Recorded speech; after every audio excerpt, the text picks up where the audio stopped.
Hola a todos. ¿Realmente somos libres? ¿Hacemos lo que deseamos hacer? ¿O quizá estamos haciendo algo sin saber que no somos nosotros los que tomamos esa decisión? Vivimos en la época en la que se nos ha vendido que el hecho de tener acceso casi ilimitado a todo tipo de información no hace ser libres de pensamiento, dueños absolutos de nuestra voluntad. Creemos incluso tener criterios formados sobre temas diversos y, en definitiva, que pensamos y actuamos solo acorde a nuestras convicciones y nuestra capacidad de pensar. Lamentablemente vivimos en la era del control mental. El control de la voluntad humana a los que gobiernan en la sombra les resulta extremadamente fácil, tanto de dirigir como de doblegar la voluntad de la mayoría, como si de marionetas se tratase. Todo lo que hoy se sabe y se hace de forma más que evidente, sin ocultarse, y con todas las herramientas de las que se disponen para poder llegar con facilidad extrema y con una inmediatez absoluta a toda la población, todo ello es fruto de la aplicación de estudios sobre el comportamiento humano y sobre todo tecnología de control mental avanzado que usaron los servicios de inteligencia allá por los años 50, 60 y 70, que tuvieron su máximo apogeo en la Guerra Fría. Tanto los servicios de inteligencia estadounidenses como los de la antigua Unión Soviética desarrollaron realmente proyectos secretos de los que solo se conoce una parte. Uno de los proyectos que nacieron para el control del comportamiento individual y colectivo fue el proyecto de la CIA MKUltra. En este vídeo os cuento de qué se trata.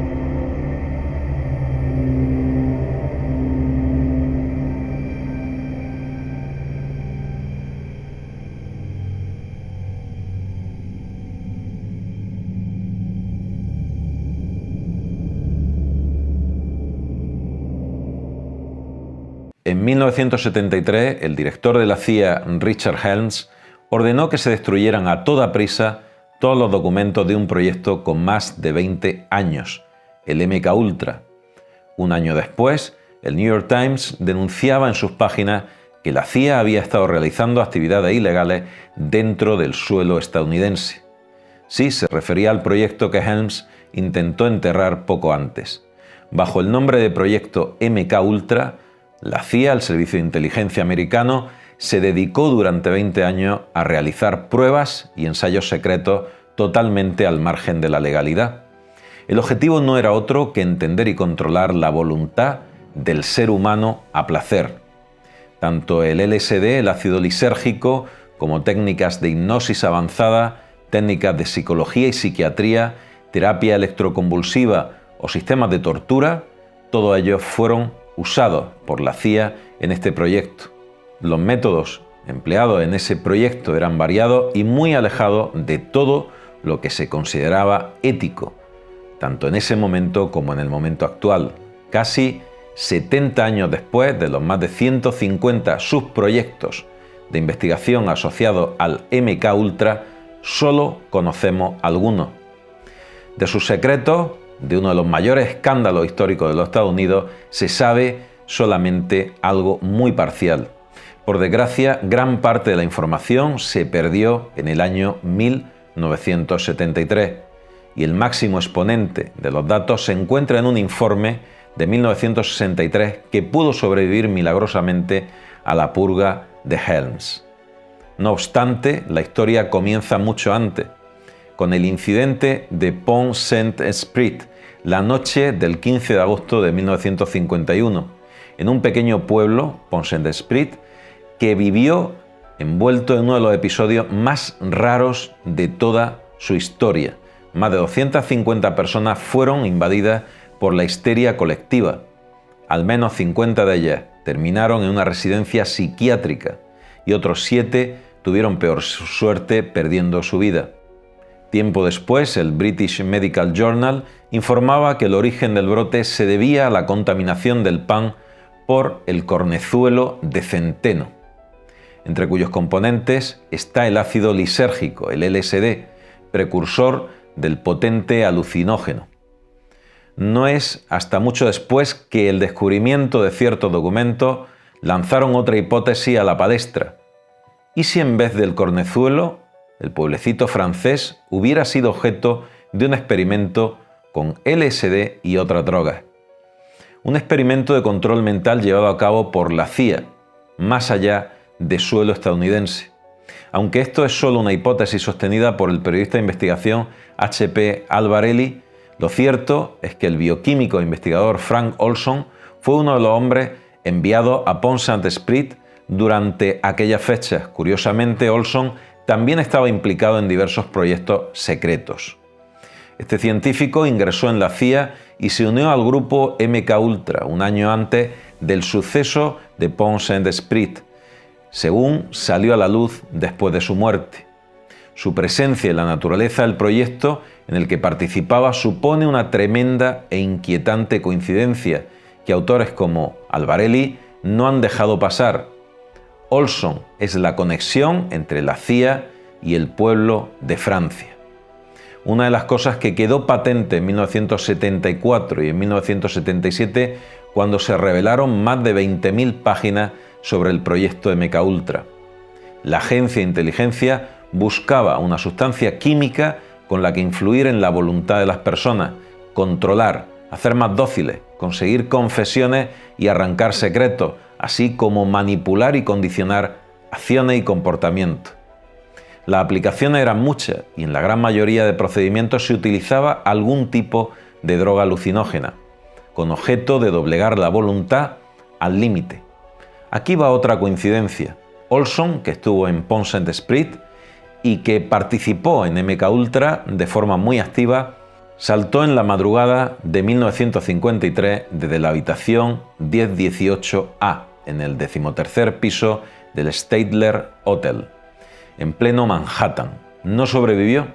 Su compañero Robert Lansbrook dijo despertarse poco después de que él se lanzara, sin poder hacer nada. Si retrocedemos apenas una semana antes, Olson junto a varios de sus compañeros fueron objeto de un extraño experimento. No en el sentido técnico, probablemente, pero un experimento al fin y al cabo. En pleno apogeo del programa secreto, el equipo científico de MKUltra fue invitado a un retiro de trabajo en una cabaña junto a un lago. Allí, en la segunda noche, fueron drogados con LSD sin que lo supieran. Por desgracia, no ha trascendido la intención del acto, aunque el gobierno de los Estados Unidos admitió en 1970 lo sucedido. Pero lo que queda claro es que supuso un antes y un después en la vida de Olson. Desde el momento que comenzó a plantearse seriamente dejar el proyecto y la CIA, Olson se convirtió en un bioquímico reputado pero perseguido. Su especialidad eran los aerosoles y las armas aéreas, curiosamente. Según la investigación realizada por su familia décadas después de su muerte y con la ayuda de detectives y documentalistas, Olson había presenciado todo tipo de cosas en los servicios de inteligencia de la CIA, especialmente en sus viajes a Europa. Por ejemplo, Olson contó en sus notas privadas cómo vio a un soldado voluntario morir echando espumarajos por la boca, en edema agudo de pulmón y convulsionando tras habérsele administrado gas sarín. Los informes leídos tras su muerte muestran que el investigador había mostrado su incomodidad ante este tipo de experimentos en varias ocasiones.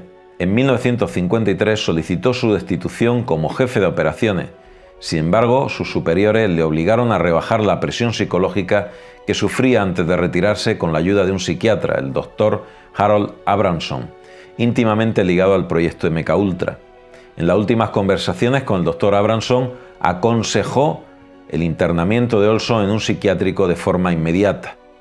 Frank Olson aceptó, al parecer de buena gana, por lo que fue trasladado a un hotel junto a Robert Lansbrook, quien lo acompañaba durante el proceso de tratamiento. Poco después, Olson y Lasbrook se encontraban en el Statel Hotel alojados, esperando a la hospitalización del primero. Esa misma noche, Frank Olson saltó. El salto de Olson tuvo mucho más impacto del esperado.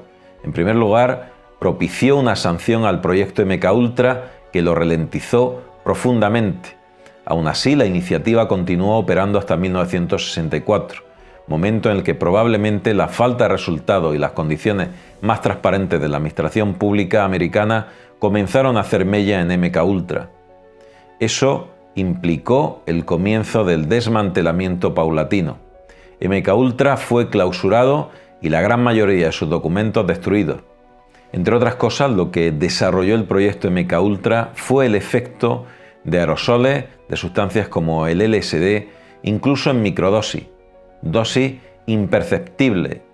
Lo que ocurrió al bioquímico Olson casi 20 años antes fue parte del efecto dominó, cuyo eco comenzó lento y continuo, aumentando hasta la década de los años 70.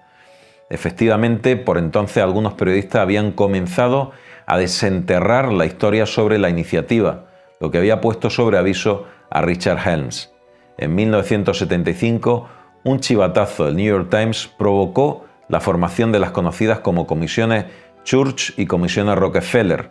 Estas se dedicaron a diseccionar las actividades de la CIA en busca de irregularidades.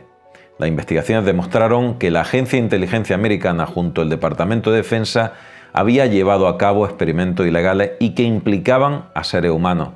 A pesar de los esfuerzos de las comisiones encargadas, la destrucción de la gran mayoría de papeles durante los años anteriores supuso un problema enorme. De todos los subproyectos, acuerdos y operaciones que no quedaban más que los testimonios de algunos de los afectados recogidos. La ausencia y la destrucción de gran parte de la documentación hizo casi inviable a las comisiones hallar la verdad sobre todo el proceso. Investigadores como John Ronson, quien siguió este y otros casos de índole militar, afirman que el forense encontró pruebas de golpes en el cráneo diferentes a los de la caída, golpes que podrían haber dejado a Olson inconsciente antes de ser arrojado por la ventana. No obstante, la versión oficial nunca aceptó tal suceso, aunque se indemnizó a la familia por una cuantiosa suma con la excusa de que su marido había sido drogado sin su consentimiento en el retiro al que fue invitado por su superior de la CIA. Todo lo que nos queda son numerosos restos de informes que están disponibles y un laborioso trabajo de investigación realizado por el periodista, investigadores particulares y por la propia familia. Según estos informes, existían al menos 149 subproyectos en los que participaban varias universidades, fundaciones dedicadas a la investigación e instituciones similares, al menos 80 instituciones y 185 investigadores privados fueron parte de MKUltra. Aunque muchas de ellas no sabían de estas personas ni sabrán jamás para qué o para quién lo hacían y qué consecuencias tendrían sus actos. El proyecto MKUltra no solamente utilizó montones de ensayos con sustancias alucinógenas como el cornezuelo de centeno, el LSD u otras muy diferentes, sino que usó técnicas de hipnosis profunda, técnicas de hipnosis global, junto con el uso de este tipo de sustancias. Al margen de eso, tenían un control perfecto sobre cómo dosificar la información a la hora de causar un efecto definido en las personas. Usaban música con unas frecuencias determinadas que abrían el subconsciente del sujeto y lo predisponían a obedecer cualquier sentencia que en ese momento pudiera ser emitida. Un sistema de control por fascinación. Se coloca directamente algo que colapsa el consciente del sujeto, mientras que el subconsciente es alimentado por otra serie de mensajes muy diferentes. Hoy en día eso se usa de forma continua. No el uso de microdosis de drogas, pero sí las técnicas que el MKUltra en su momento desarrolló. Eran capaces, por una llamada telefónica, de activar una acción en lo que ellos llamaban sujetos durmientes, que accederían a una preprogramación de una orden muy definida. Todo ello da muchísimo que pensar. El MKUltra no es el único proyecto que se desarrolló durante los años 50, 60 y 70, ni muchísimo menos. La Unión Soviética tenía múltiples proyectos similares al MKUltra, proyectos de control de masas, de control mental, donde el sujeto era incapaz de discernir en una alucinación atmosférica, una alucinación en la que no era capaz de saber que estaba alucinando sobre la realidad. Ese tipo de procesos hacen que las personas decidamos, sin saber por qué, en un sentido que no es precisamente aquel para el que nosotros nos hemos educado o estamos preparados, sino otro muy diferente, sometiendo nuestra voluntad a una serie de influjos de los que no somos capaces de ser conscientes. La información que nos llega y las decisiones que tomamos muchas veces pueden estar manipuladas a un extremo que desconocemos totalmente. Da igual que sea por el influjo de ondas, por sistemas de hipnosis profunda o por microdosis de drogas en aerosoles. La situación real es que el número de técnicas de control mental y las vías de acceso que tienen ahora la población general hacen que manipular la voluntad de cualquier individuo, incluso de masas enteras, sea realmente fácil para aquellos que tienen el control y el poder. Os mando un fuerte abrazo, espero que el vídeo haya resultado interesante y os veo en el próximo.